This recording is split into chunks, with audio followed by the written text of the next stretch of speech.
4장 10절에서 13절 말씀입니다. 제가 말씀 봉독하겠습니다. 내가 주 안에서 크게 기뻐함은 너희가 나를 생각하던 것이 이제 다시 싹이 나미니 너희가 또한 이를 위하여 생각은 하였으나 기회가 없었느니라.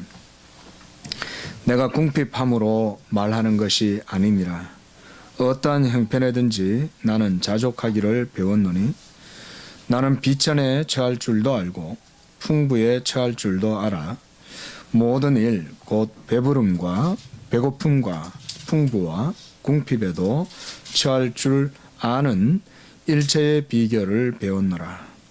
내게 능력 주시는 자 안에서 내가 모든 것을 할 수 있느니라. 아멘. 저는 우리 그리스도인들의 삶은 매우 특별한 것이다, 이렇게 말씀을 드립니다. 모든 사람들이 다 같은 삶을 또 나서 살아가고 그렇게 하지만 그리스도인의 삶이 특별한 이유는 뭐냐? 그것은 바로 그리스도인들에게는 비밀이 있다는 것입니다. 비밀. 우리가 이 세상의 삶을 어느 정도 이해를 하려면 어느 정도 성년이 되고 성년 정도만 되면 이 세상 살아가는 일들 대충 다 압니다. 그리고 나서 더 뭔가 깊은 것을 우리가 삶 속에서 배울 수 있나?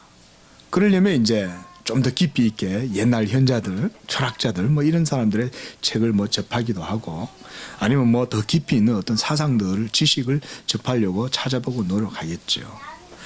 그러함에도 불구하고 그렇게 노력을 해도 사실 우리 인생들의 삶에 있어서 어떤 근원적이고 본질적인 그런 것에 우리가 손을 넣어서 맞다 잡을 수는 없습니다. 그게 우리의 육적인 일반적인 사람들의 삶이라고 할 수가 있습니다. 기껏 고작 인생들이 잘하도 나름대로 멋있고 또 의미 있고 가치 있게 살아간다고 하는 것은 우리가 한마디로 말한다면 율법에 최선을 다하는 그 정도의 삶. 이 아마 가장 본질적인 말일 거예요. 무슨 말입니까, 목사님? 그거 외에도 다른 거 추구할 거 많잖아요. 결국은 그 핵심 속에는 율법이 있어요. 우리가 이걸 조금 달리 말한다면 자기 마음의 양심의 법이라고 할 수 있겠죠. 이게 이제 세상 사람들의 삶의 의미, 가치를 모두 거기에서 우리가 찾잖아요. 그거보다 좀 더 저급하다면 요즘 한참 떠도는 사람들, 그들이 추구하는 것은 돈이죠. 또는 권력이었죠. 권력보다 어떻게 보면 돈이에요, 그죠? 돈을 얻기 위해서 권력을 사용하고 이랬으니까. 자, 인생들의 삶이라는 것이 우리가 조금 좀 회의적으로 본다면 그런 것 이상으로 없죠. 제가 어릴 적에 그런 질문을 좀 던져봤어요. 왜 먹지? 왜 살지? 이래 살다가 무엇 때문에 살아야 되는 거고 왜 해야지? 이런 질문이 끝이 없이 던져봤어요. 답이 없더라고요. 좀 크면 아나? 어른들이 살아가는 삶을 봤어요. 뭔가 대단하게 있는 것처럼 막 얘기하고 떠들고 살아요. 그래서 좀 더 나이가 먹어봤어요. 커봤어요. 보니까 별 게 없어요. 그저 그렇게 살다가 의미 없이 죽는 거예요. 제가 가끔 주님을 믿지 않는 분들과의 만남 속에서 대화를 하다 보면 그분들 속에 믿음이 없기 때문에 그들 나름대로 자신들의 삶의 의미와 가치, 체계를 가지고 있을 수밖에 없어요. 자기 나름대로는 답을 가지고 살아야 되거든요. 그게 뭐냐면 답은 이거예요. 죽으면 그만이지. 이게 답이에요. 뭐 있어? 그러다가 그냥 내 심장이 박동하고 살아가고 있고 내가 호흡이 있는 동안에 그저 남들보다 좀 더 따스한 밥 먹고 배부르게 살고 좀 좋은 차 몰고 살면 더 좋은 거 아닐까? 여러분, 솔직히 우리가 한번 생각 한번 해봅시다. 하나님을 믿지 않고 그리스도의 은혜 안에 살아가지 않는 사람이라면 그거 외에 추구할 수 있는 가치가 뭐냐 이거예요, 이 세상에. 우리가 그리스도인으로서 이 세상을 살아갈 때에 우리는 이 사실을 분명히 직시를 하고 반드시 한 번은 반성을 하고 넘어가야 됩니다. 그리고 그리스도인이 되었다라고 하는 것은 어떤 의미인가 하는 것도 우리가 깊이 있게 되돌아보고 생각을 해야 됩니다. 안타깝지만 그리스도인이라고 하는 이름을 가지고 교회를 다니고 어떤 분들은 소망교회를 그렇게 많이 다녔다고 하는데도 그리스도 안에서 소망은 전혀 가지고 있지 않죠. 예, 죄송합니다. 어떤 이름을 설교 시간에 얘기를 해서 죄송합니다. 여러분, 이 세상을 살아가는 그리스도인은 이 세상과 부합해서 살아가는 것이 아니요, 그들 속에 살아가지만 믿는 자들 속에는 비밀, 시크릿이 있다. 그들 마음속에. 오늘 사도 바울은 본문에서 자기는 일체의 이 비결을 내가 배웠다, 이렇게 말합니다. 오늘 본문을 통해서 우리 성도님들과 짧은 시간이지만은 사도 바울의 그 마음속에 있었던 그 비밀, 그가 이 삶의 모든 역경과 고난과 매맞음과 온갖 모든 고통스러움과 어떻게 인간적인 눈으로 보면 왜 그렇게 사니 도대체 라고 말할 수밖에 없었던 그런 삶이었음에도 불구하고 그가 그 속에서도 자신 있고 확신차게 나는 일체 삶의 비결을 깨달았다, 체득했다, 그렇게 말할 수 있는 그 이유가 뭔가, 이거를 좀 살펴보려고 그럽니다. 먼저 10절 말씀을 보면 내가 주 안에서 크게 기뻐한다 그랬습니다. 사도 바울이 크게 기뻐하는 이유가 뭔가 봤더니 빌립보 교회 성도들이 자신을 생각해 주는 것에 대해서 크게 기뻐한다는 거예요. 누군가가 자신에 대해서 크게 생각하는 것, 우리가 이런 것이 때때로 기쁘죠. 누가 나를 생각해 주네, 고맙네. 그런데 자세히 본문의 내용을 보니까 사도 바울은 자기 자신을 위한 어떤 영광이나 유익이 있기 때문에, 남이 나를 생각해 줌으로 내게 어떤 베네핏이 있기 때문에 그것 때문에 기뻐하는 것이 아니었어요. 바울의 기뻐하는 이유를 잠깐만 보면 우리가 읽지 않았지만은 우리가 이 앞에 빌립보서 4장 1절부터 쭉 내용을 살펴보면 성도들이 이 사도 바울을 도우려고 애를 쓰고 뭔가 사도 바울의 복음 사역에 힘을 실어주자, 이런 마음을 가지고 도움을 주려고 할 때에 사도 바울이 그 말을 듣고 기뻐했다는 것입니다. 왜일까요? 바울이 성도들이 자신을 생각하는 것이 크게 기뻤던 이유는 도리어 반대입니다. 성도들이 도리어 바울을 기억함으로 성도들이 그로 말미암아 복음의 신앙에게로 돌이키게 될 수 있기 때문에 그것을 기뻐하는 거예요. 진실한 하나님의 복음의 증거자, 사역자가 있다면, 우리가 그를 돕는다면 그것은 곧 바로 자신의 유익이라는 것입니다. 그리고 그 사역자도 당연히 자신을 돕는 그 성도들을 향하여 기뻐할 것입니다. 여러분 정말 바른 일 하십니다. 하나님의 진리를 위하여 여러분이 헌신하고 봉사하고 섬기는 그것이 바로 여러분들에게 귀한 열매가 될 것이고, 그것이 바로 여러분에게 복이 될 것입니다. 지금 사도 바울의 마음의 기쁨은 바로 그것이에요. 자기 자신을 위한 기쁨이 아니에요. 성도를 위한 기쁨입니다. 그러면서 사도 바울은 너희가 또한 이를 위하여 생각은 했지만 기회가 없었다. 사도 바울의 때때로 우리가 서신이지 않습니까? 편지. 그러면 이 참 편지라고 하는 것은 일반 이제 우리 학교에서 학문 보고서, 레포트, 논문 이런 거하고는 다르죠. 이런 보면 사람의 마음이라든가 이런 걸 다 잘 터치를 해줘요. 여기도 보면 사도 바울의 그런 면모를 볼 수가 있습니다. 너희가 한동안은 나한테 대해서 생각 안 하고 있다가 왜 그랬니? 이렇게 말하지 않는다는 거예요. 왜 신앙생활 꾸준히 하고 복음의 말씀 잘 듣지 왜 그랬어? 라고 하지 않고 너희가 나를 생각하는 것이 다시금 너희 안에 싹이 나서 일어난 것이 참 기쁘다. 또 이를 위하여 생각은 하였지만 너희가 기회가 없었지 않냐. 이렇게 얘기를 잘 해줍니다. 우리가 읽지 않았지만 이 뒷절 4장 17절에서 바울은 이렇게 말해요. 나의 선물을 구하는 것이 아니라 도리어 너희에게 유익하도록 풍성한 열매를 구함이다. 이게 사도 바울의 마음속의 기쁨이었어요. 성도들이 자신을 위하여 쓰고 자신을 위하여 헌신하고 봉사하는 바로 그것은 곧 성도들 그들 자신들의 영적인 열매를 위하는 것입니다. 11절 말씀에 사도 바울은 이렇게 말합니다. 내가 궁핍함으로 말하는 것이 아니다. 일종의 자기 변론이라고 할 수 있겠죠.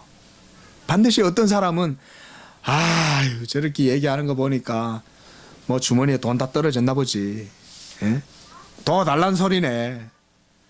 간혹 가다 보면 이렇게 좀 냉소적인 사람이 있어요. 예. 사도 바울은 그러나 이렇게 말합니다. 내가 궁핍해서 여러분이 나를 돕고 나를 위하는 그것에 대해서 내가 좋아하는 게 아니다. 도리어 나는 어떠한 형편에든지 자족하기를 배웠다. 자족하기를 배웠다. 어떤 형편이든지 나는 만족한다.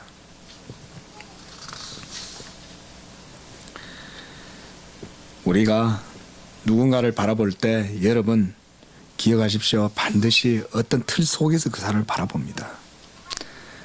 여러분 자신의 생각 속에 있는 틀을 경계하세요.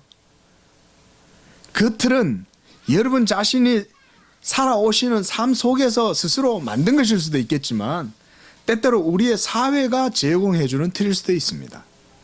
그런 틀 속에서 사람을 보기 때문에 여러분 사람을 함부로 판단할 때 조심해야 돼요. 내가 판단하는 것 같죠? 아니에요. 세상이 제공해준 프레임 속에서 내가 그 사람을 단지하는 경우도 많아요. 그 쉽게 판단하면 안 됩니다, 여러분. 판단하는 것은 먼저 하나님 앞에서 교만하기도 하지만 하나님 앞에서 미련한 거예요. 자신의 미련함을 스스로 드러내는 것이 판단하는 것입니다. 누군가가 사도 바울이 내가 크게 기뻐한다 라고 할 때 반대편에서는 아이고 뭐 기뻐하는 이유가 딴 거 있겠어? 다 그거지. 이렇게 말했겠죠. 돈이죠. 결국은 오늘날 현대사회는 이 자본주의라고 하는 큰 틀 안에서 생산과 소비와 또 자본의 힘과 그런 체계 속에서 돌아갑니다. 그러다 보니까 우리 성도들도 그 속에서 살아가다 보니까 그런 논리가 경제 논리에 익숙해져 살아가요. 그게 프레임이에요. 일종의. 뭐 경제라는 것이 먹고 살기 좋게 해주는 그런 경제 시스템을 도입한다는 것이 뭐 유익하죠. 그럼에도 불구하고 그것이 항상 좋은 것이 아니라는 사실도 생각해야 됩니다. 자본 이외에도 사람에게 있어서 진정으로 유익한 것은 많이 있죠. 오늘날 현대사회가 추구하는 어떤 멘탈, 현대사회를 사로잡고 있는 그런 어떤 정신, 이데올로기 이런 거 뭐겠습니까? 돈이 우상이죠. 그게 권력이고 옛날엔 권력이 있으면 돈을 가졌겠지만 요즘은 돈이 있으면 권력을 가지죠. 이런 당시에 그러나 사도 바울 당시에는 이런 오늘날 현대인들의 이런 상황과는 전혀 다른 상황이었어요. 사도 바울 시대의 성도들은 로마의 압제 속에서 핍박과 고문과 갇힘과 매맞음과 죽음과 온갖 모든 역경을 다 경험하고 살았던 시대였습니다. 이런 일이 비일비재했어요. 그저 호랑이 소굴에 던져져서 찢겨 죽는 것은 일도 아니에요. 거꾸로 매달려 죽고 톱으로 켜서 죽고 갖가지 온갖 모든 핍박 속에 죽음을 당했습니다. 여러분 그런 가운데에서 빌립보 교회 성도들이 마음을 모아서 사도 바울을 도왔어요. 생각해 보십시오. 그 작은 한 푼이 얼마나 크겠습니까? 그들의 마음, 뭐 돈만 갖다 줬겠습니까? 제가 어릴 적에 저도 소박한 추억이 있습니다. 예. 오늘날하고 좀 비교가 되는 그런 걸 전 조금은 경험해 봤어요. 어릴 적에 시골 교회에서 자랐으니까 어머니가 다 아침이 되면 닭장에 가가지고 계란을 다 가져와요. 계란을 가져와가지고 그거를 저도 여러분 그 새끼줄에 계란 넣어가지고 가봤습니다. 이 옛날에서는 나오는 건데 저도 어떻게 희귀하게 또 그런 걸 한번 들고 다녀봤습니다. 어릴 적에. 그냥 어머니가 이렇게 딱 집에다가 계란을 이렇게 넣어가지고 묶어갖고 이렇게 줘요. 그거를 들고 목사님 댁에 가고 팔을 들고 가고, 예? 물을 들고 가고 배추를 들고 가고 어떨 땐 수박을 들고 가고, 예, 그랬던 경험이 많이 있습니다. 자, 여러분 그때 당시 같으면 더 했겠죠, 그렇죠? 뭐 작은 옷조각 하나도 조차 갖다 주는 것도 이게 대단한 일이었습니다. 그런 가운데 바울에게 필요한 것들을 채워주고 도와주는 그들의 마음, 그들의 마음속에 뭐가 있었을까요? 오늘날처럼 넉넉하니 그저 남는 거 주자 이게 아니었죠. 그들은 없는 것 속에서 짜내가지고 주는 거예요. 바울이 기뻐할 수밖에 없었던 이유가 바로 그런 것입니다. 그러함에도 바울은 자기 자신 속에 있는 그 기쁨의 원천을 설명합니다. 그것은 바로 그리스도 안에서의 자족함입니다. 12절 말씀 보니까 나는 비천에 처할 줄도 알고 풍부에 처할 줄도 알아. 모든 일 곧 배부름과 배고픔과 풍부와 궁핍에도 처할 줄 아는 일체의 비결을 배웠다. 이렇게 말합니다. 일체의 비결.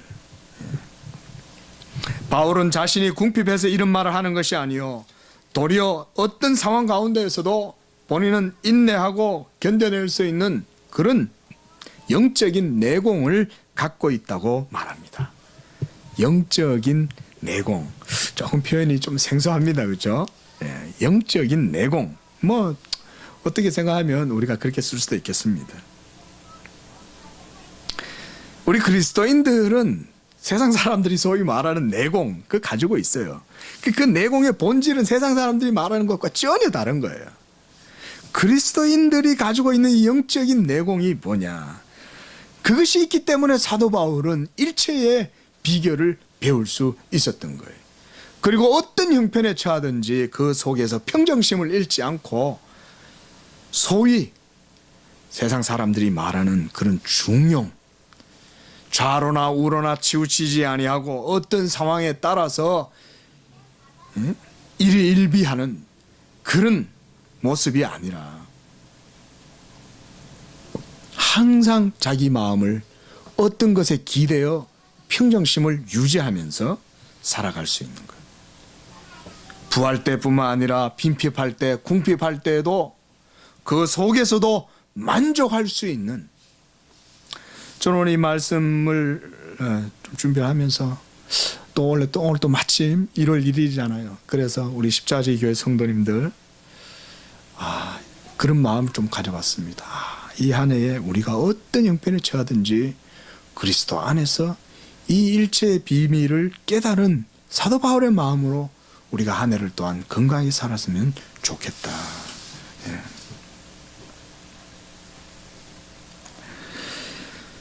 그렇다면 사도 바울이 가지고 있었던 이 영적 내공, 이 일체의 비결, 이건 무엇입니까? 그것은 바로 13절 말씀에 있습니다.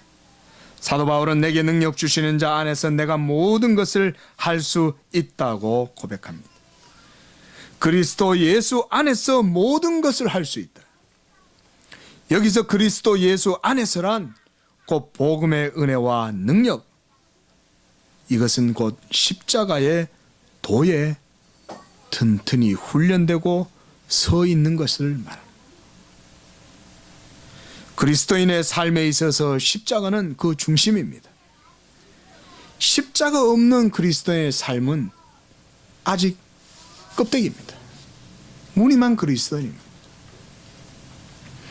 여러분, 사도 바울이 어찌하여 이 모든 일체의 비결, 어떤 상황에서도 만족하고 자족하고 평정심을 유지할 수 있었을까요? 그것은 그의 가슴 속에 이 십자가가 있었기 때문에 그렇습니다. 십자가는 사도 바울의 일생을 송두리째 붙들고 있었던 바로 그 고백, 이제는 내가 사는 것이 아니요 내 안에 예수께서 사신 것이요 또한 내가 죽으나 사나 주의 것이고 내가 그와 함께 죽었으면 또한 그와 함께 살 줄을 아는 것. 바로 이런 고백이 사도 바울에 있어서 일평생 붙들고 있었다는 것입니다.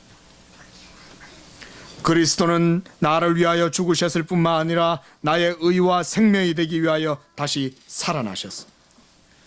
그러므로 여러분이 그리스도 예수를 믿을 때에 그의 십자가의 죽으심에서 여러분의 죽음을 보게 되는 것입니다. 여러분, 사도 바울은 어떻게 그 모든 상황 속에 인내하고 견딜 수 있었을까요? 잘 생각해 보세요. 그것은 바로 자신이 죽었기 때문에 그렇습니다. 한번 큰 질곡을 경험한 사람은 다른 것에 웬만하게 흔들리지 않습니다. 한번 사선을 넘나 들어왔던 사람들은 인생의 어떤 것에도 크게 흔들리지 않습니다. 그런데 우리 그리스도인들은 그리스도의 십자가에 내가 못 박히고 내가 그와 함께 죽었는 사람인데 바로 이런 고백을 하고 그 그리스도의 십자가, 그리스도가 달리신 그 십자가에서 그리스도만 죽으신 것이 아니라 그 십자가에 나도 함께 죽었다라고 하는 이 고백을 하는 사람이야말로 그의 모든 삶을 온전히 하나님께 다 드릴 수가 있는 사람입니다. 내가 죽었는데 더 이상 내가 뭘 두려워할 수가 있겠습니까? 십자가를 바라볼 때 바로 거기서 나의 죽음을 보아야 하는 것은 바로 이와 같은 이유 때문입니다. 또한 나의 죽음이 그리스도의 십자가에서 확실하게 이루어졌다면 여러분이 그리스도의 십자가를 바라보실 때 아, 내가 그리스도와 함께 저기 못 박혔구나 라고 하는 것에 대해서 확실하게 인식하신다면 여러분, 그것으로 끝나는 게 아니에요. 우리 그리스도인들의 삶은 나의 죽음으로만 끝나는 것이 아닙니다. 예수께서 나를 온전히 나에 대해서 죄에 대해서 율법을 십자가에 못 박음으로 이제는 내가 그리스도와 함께 못 박히고 율법에 대하여 이젠 내가 죽었어요. 이제 그것으로 끝난 것이 아니에요. 사도 바울을 그토록 감동하게 하고 그토록 열정에 매이게 해서 일평생토록 이 십자가의 증인으로 살게 한 이유는 바로 그리스도의 부활의 능력에 있어요. 이 부활의 능력이 예수 그리스도를 믿는 그와 함께 또한 다시 살아가는 것입니다. 그 생명과 부활의 능력이 여러분 안에 역사하고 있다는 이 사실을 굳게 믿어야 한다는 것입니다. 여러분, 내가 죽었다는 사실만 인식한다면 매일 어떤 극기 속에 살 가능성이 많아요. 누가 자기를 괴롭히면 그래, 내가 죽었지, 참아야지. 그래, 나 죽었으니까 나 아무것도 아니야. 그게 아니에요, 여러분. 그것만 있는 것이 아니에요. 죽음뿐만 아니라 이제 그 죽음을 극복하고 살아나신 새 생명의 능력, 예수 그리스도의 부활의 능력이 내 속에 있기 때문에 내가 매맞아도, 내가 핍박을 당해도, 내가 조롱을 당해도, 내가 예수 믿는 믿음의 의 때문에, 그것 때문에 내가 여러 가지 피해를 보아도 기쁠 수밖에 없는 거예요. 내 안에 그리스도의 생명의 능력이 역사하고 있기 때문에 그렇습니다. 오늘 사도 바울을 크게 기쁘게 했던 이유는 무엇입니까? 그것은 바로 이와 같은 복음의 기쁨이 그들 속에도 역사하기 때문에 그런 것입니다. 우리 모두 다 기뻐할 수 있기를 바랍니다. 새해에도 우리 모두가 다 이 부활의 그리스도 안에 역사하는 이 부활의 능력이 그리스도 안에 있으므로 내게 능력 주시는 자 안에서 내가 무엇이든지 할 수 있다라고 하는 이 믿음을 가지고 살아가십시오. 어떤 이 세상에서의 여러분들을 향한 이 세상의 시스템, 정사와 권세의 시스템, 그 속에서 여러분들이 핍박을 당하고 조롱을 당하고 때때로 여러 가지 잘못된 처우를 당해서 여러분들에게 어려움이 있을지 모릅니다. 그런 일들이 생길지도 모릅니다. 그러나 바로 그때 그리스도 안에 역사하는 그 부활의 능력, 새 생명의 은혜, 이것을 기억하시고 그 속에서 일체의 비결을, 여러분들 일체의 비밀, 그리스도인의 삶의 비밀을 가지고 항상 담대하게 살아갈 수 있기를 바랍니다. 말씀을 맺으면서요, 여러분, 우리가 이 세상의 기쁨 가운데 빠져 산다면 이 육신 가운데 때때로 영적인 일에 게을러져서 나태해져서 때때로 육신의 어떤 그런 것에 우리가 빠져 살아갈 때도 있습니다. 그러나 여러분, 그렇게 살아갈 때에 사도 바울이 말한 이 그리스도의 십자가의 도에 이 일체의 비결을 우리가 배울 수가 없습니다. 누구든지 날마다 자기를 부인하고 그리스도의 십자가를 붙들고 이 십자가의 도를 배우고자 하는 사람에게 여러분, 그 십자가에서의 나의 죽음과 그리스도의 부활하심과 함께 내가 또한 그와 함께 살아났다는 사실을 알고 이 부활의 능력이 내 안에 역사하고 있다는 사실을 확신하는 가운데에 우리의 모든 주어진 삶 속에서도 어떤 역경과 어떤 어려움과 어떤 어려운 상황 속에서도 인내하고 그것을 견디고 궁극적으로는 여러분들이 예수 믿는 믿음의 그 의로 그 모든 상황을 이기고 승리하는 이런 일체의 비밀을 누리고 살아가는 복된 한 해의 삶이 되시기를 축원드립니다. 기도하겠습니다. 자비하신 하나님 아버지, 이 세상 나그네로 살아가는 우리가 때때로 세상 사람들과 같이 짐을 지고 살아갈 때에 하나님, 우리가 그저 이 세상의 것들로만